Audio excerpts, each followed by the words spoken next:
কয় হ্রস্বইকারে কি এবং কয় দীর্ঘইকারে কি নিয়ে একটা রিল ভিডিও আমি অনেক আগে পোস্ট করেছিলাম, যেটা প্রচুর মানুষ দেখেছিলেন। তো আজকে আমি এটা সম্পর্কে আর একটু বিস্তারিত আলোচনা করব।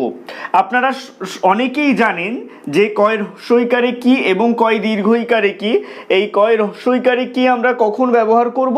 যে সমস্ত প্রশ্নের উত্তর শুধুমাত্র হ্যাঁ অথবা না দিয়ে দেওয়া যাবে, সেই ক্ষেত্রে আমরা কয় হ্রস্বইকারে কি লিখব। যেমন, তুমি কি খাবে, এর উত্তর হবে হ্যাঁ অথবা না। হ্যাঁ আমি খাবো বা না আমি খাবো না।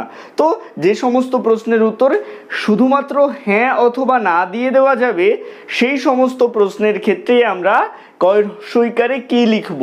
আর কয় দীর্ঘইকারে কি আমরা কোন প্রশ্নের ক্ষেত্রে লিখব?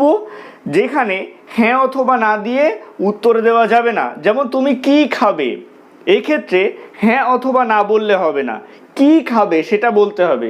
ভাত, ডাল, মাংস, তরকারি, দুধ, কি খাবে সেটা বলতে হবে। তুমি কি খাবে?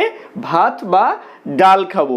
এক্ষেত্রে কিন্তু কয় দীর্ঘইকারে কি দিলে হ্যাঁ অথবা না দিয়ে উত্তর দেওয়া যাচ্ছে না। তো এটা ক্লিয়ার হলো যে কয় হ্রস্বইকারে কি দিয়ে প্রশ্ন করলে তার উত্তর শুধুমাত্র হ্যাঁ অথবা না দিয়ে দেওয়া যায়, আর কয় দীর্ঘইকারে কি দিয়ে প্রশ্ন করলে তার উত্তর হ্যাঁ অথবা না দিয়ে দেওয়া যায় না, অন্য কিছু উত্তর হয়।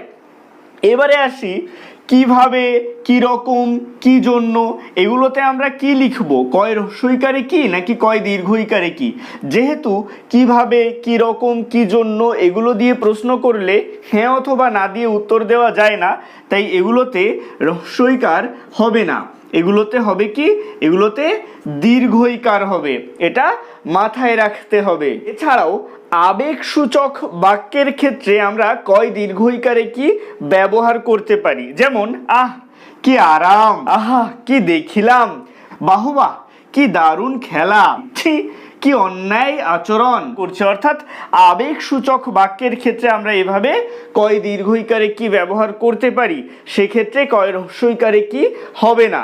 আশা করছি আপনাদেরকে বোঝাতে পারলাম যে কোথায় আমরা কয় হ্রস্বইকারে কি ব্যবহার করতে পারবো আর কোথায় কয় দীর্ঘইকারে কি ব্যবহার করতে হবে।